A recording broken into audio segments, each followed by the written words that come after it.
Love should have saved her. But in the shadow of a dictator, love is a death sentence. Before Mao Zedong ruled China with iron and suspicion, there was Yang Kaihui, his wife, his partner, his believer. She marched beside him when the revolution was nothing but hunger and hope. She raised his children.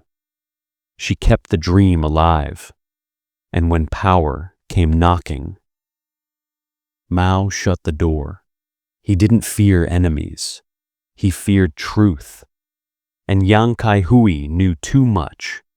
Her loyalty became her crime. Her devotion became her execution. This is the story Mao tried to erase. The wife he left to die. 1920, Changsha. A city drowning in warlord corruption and foreign power, slicing China apart. Yang Kaihui is only 19, but she already knows how dictators destroy families. Her father, Yang Changji, a respected scholar, dared to criticize the regime. For that, he died under surveillance, sickness accelerated by political persecution. Loss becomes her teacher. She meets Mao Zedong through her father's work, a young radical writer with wild ambition in his eyes. He talks about liberation. She sees a future. She falls, not into romance, but into revolution. She follows him into meetings hidden behind school walls. She copies secret pamphlets. She translates Marxist texts no woman was supposed to touch. Every act, a risk. Fear lives with them. But so does hope. They marry quietly. No feast, no photos, only a shared promise. We change China together. Historian Philip Short notes that Yang Kaihui was one of Mao's most loyal early comrades. Not just a wife, but a revolutionary equal.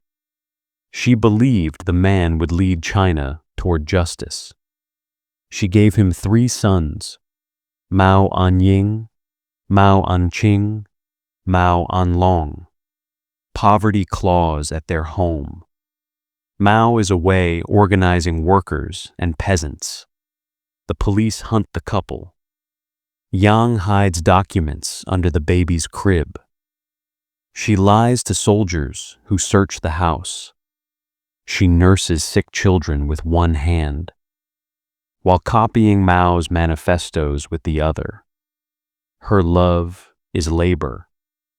Her devotion is dangerous. But in Mao's mind, the revolution grows larger than the woman who fuels it, larger than the children that bear his name. He begins to see himself not as a husband, not as a father, but as a rising force China must fear and obey. Yang Kaihui still sees the man she loved. She does not yet see the dictator he is becoming. She believes they share one dream. But in Mao's world, only one person gets to dream. 1927. A storm hits the communist movement. The Shanghai Massacre. Chiang Kai-shek turns on the communists. Blood floods the streets. Mao runs. Yang Kaihui is left behind. He tells her it's temporary. But every new step he takes is further from her. Yang hides with the children in small villages around Changsha. Fake names. Little food. Every night she listens for boots outside the door. Every knock could mean death. Mao, meanwhile, fights for dominance within the fractured Communist Party. He builds a guerrilla base in the Jinggang Mountains. He reshapes himself into a commander, with new allies, new power, and a new woman.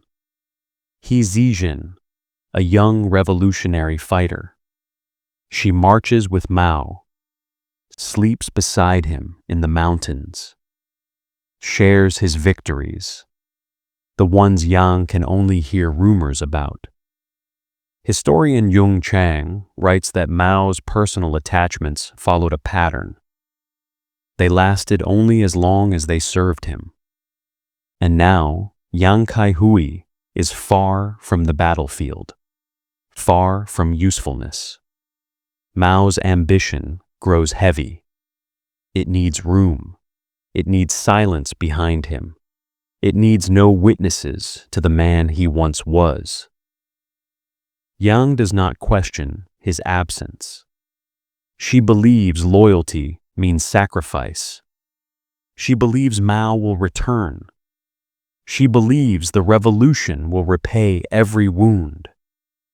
But reality gnaws at the walls. Neighbors begin avoiding her. Her husband's name is poison. The Kuomintang tracks down communist families. Her children live in terror, clinging to a ghost of a father they barely know. Mao never sends money, never sends orders, never sends love. He builds a new army from the bones of others. He cuts loose anything that slows the march toward power. Yang Kaihui still carries his memory. Mao has already replaced hers. She does not know that one decision has already been made. To Mao, she is expendable. 1930. Mao's rise poisons everything around Yang Kaihui. She moves with her children, constantly, village to village, never safe, never welcomed. Her oldest sons, Anying and Anking, learn to freeze when soldiers pass by. They know the difference between friendly footsteps and killers. But the Kuomintang knows exactly who she is. Not just a widow in hiding. Not just a revolutionary woman. She is Mao's wife. That title becomes a death sentence. Historian Jonathan Spence details how Chiang Kai-shek's forces specifically hunted relatives of communist leaders to send a message. No enemy of the state is ever out of reach. Yang Kaihui is the perfect target. She is the perfect warning. The walls close in. Her children grow thin. Their clothes rot. Villagers whisper that harboring Mao's family invites execution. Doors close when she asks for help. Still, she doesn't run. She tells comrades she believes Mao needs her to be strong. She keeps his ideals alive for their sons. She teaches them why their father fights. But there's a cruel truth she cannot see. Mao never asks about them. He never sends a single soldier for their protection. He never risks anything for her survival.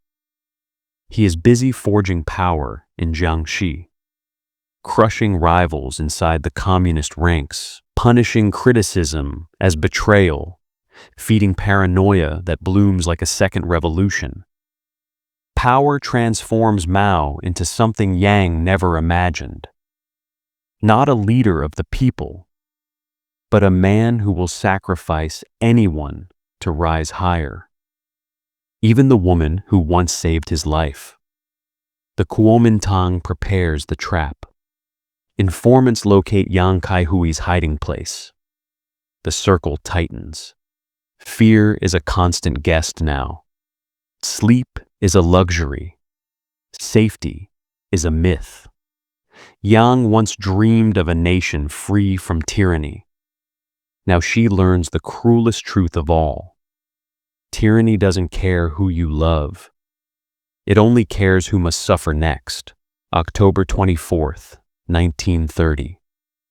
The nightmare becomes real. Kuomintang soldiers storm the village of Bankang. Metal boots smash the silence. Doors splinter. Children scream.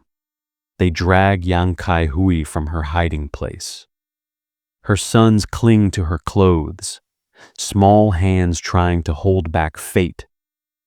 Soldiers tear them apart. A rifle butt cracks the air. Her knees hit dirt, marched through the streets like a trophy. Neighbors avert their eyes. She is thrown into a cold cell in Changsha. Concrete, chains, hunger. A mother turned into bait. Interrogators demand what they think she'll give easily. Renounce Mao. Denounce the communists. Swear loyalty to Chiang Kai-shek. Tell us where Mao is hiding. Historian Philip Short notes that Yang Kaihui answered with unbreakable conviction. I will die for him. I will never betray him. For Mao, the man who already left her behind. Still, she protects him. They threaten to kill her children. She refuses again. They make the boys watch her suffering. Still, she refuses. She writes her final words with trembling fingers. I love Mao dearly. I will continue the revolution for him. Even as she bleeds, she believes the revolution will protect her. She believes Mao will come.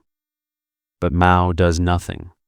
No rescue attempt, no secret message, no acknowledgement she is even alive. Her children cry for her through the prison walls. She can hear them. She can do nothing. The communists hear of her capture. Mao hears and stays silent. He is already choosing a new path, a path where Yang Kaihui no longer exists. In the eyes of the state, she is Mao's wife. In the eyes of Mao, she is already gone. Betrayal doesn't always roar. Sometimes it just refuses to speak. Changsha, November 14th, 1930. The morning air is sharp enough to cut skin. Yang Kaihui is led out of her cell. Her wrists raw from chains. Her clothes soaked with damp concrete and dried blood. She walks on her own. She refuses to be dragged. The soldiers escort her to the execution grounds at Dongshan, a place where the government disposes of traitors. A place where screams vanish into dirt. Her two older sons, Anying and Enking, are kept close enough to witness. The regime wants terror to live in their bones forever. Yang sees them. She does not cry. She smiles, a mother's last act of protection. Interrogators ask one final time, renounce Mao and live. The offer is a lie. But they want to hear desperation, submission, fear. Historian Yung Chang records Yang Kaihui's answer as calm, sharp, and absolute. Kill me. I will never betray Mao. Down with the reactionaries. No blindfold. She wants her executioners to meet her eyes, to see they are killing a woman braver than all of them. The rifles lift. Yang breathes deep, not in terror, but defiance. Shots crack the sky. Bullets tear through her chest. She collapses, a revolutionary to the last heartbeat, her body tossed into an unmarked grave. No funeral, no last rites, no candle lit in her honor. The guards drag her sons away. Anying, only 8, screams until his voice breaks. He watches the dirt cover the only parent he has ever truly known. word reaches Mao. His reaction is brutal in its emptiness. No return to Changsha. No speech of mourning. Not a single public word. Historian Ross Terrell notes that Mao later spoke of Yang Kaihui only when it served his image. He turned her tragedy into propaganda, but never admitted the depth of his abandonment. Yang Kaihui died for a man who had already erased her. The revolution she believed in left her alone in the mud. But history would not forget. The regime tried to make her a footnote. Instead, she became a ghost that follows Mao's legacy. Because even dictators cannot escape the truth. He didn't have to kill her. He just had to do nothing. Yang Kaihui's blood is still fresh in the soil when Mao rewrites his life. He Zijin, the female Red Army commander. She followed Mao through ambushes, hunger marches, and mountain battles. She is fierce. She kills for the revolution. She bleeds for Mao. And Mao rewards loyalty with possession. They marry in 1928, a full 2 years before Yang Kaihui is executed. He Zijin knows Mao has a family left behind, but ambition casts a long shadow. She believes she can be the one Mao truly loves. She learns the truth slowly. Mao's paranoia grows. He accuses comrades of betrayal. He purges rivals inside the party. Blood spilled not by enemies, but by those who once called him brother. Historian Ross Terrell writes that Mao treated women as fuel for his political fire. When one burned out, he opened a fresh matchbox. 1937, Yan'an. The communist base becomes a fortress of ideology, and Mao becomes its unquestioned ruler. There, Mao meets Jiang Qing, an actress with ambition sharper than any bayonet. She flatters Mao's genius. She listens to his every paranoid whisper. She promises to serve only him and the revolution he claims to embody. He Zijin becomes a problem. She questions Mao. She argues. She remembers too much. So Mao does what he always does. He removes the witness. He Zijin is shipped off to Moscow for medical treatment. No goodbye, no return ticket, broken, alone, replaced. Jiang Qing steps into her spot, not as a lover, but as a soldier of Mao's ego. She offers him something no one else did. Power amplified. Soon she will help build the cult of Mao. Soon she will unleash terror through the Red Guards. Soon she will become the ruthless architect of the Cultural Revolution.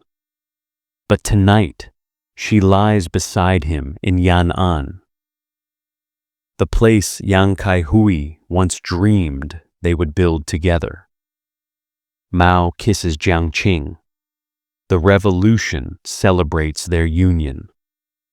Yang Kaihui's ghost watches in silence. Because in Mao's world, love is disposable. Loyalty is a weapon. And women are erased as soon as they know too much. He doesn't lose wives. He eliminates memories. October 1st, 1949. Beijing. Red flags rise. Mao Zedong declares victory. China cheers. But in his new empire, not every story is allowed to exist.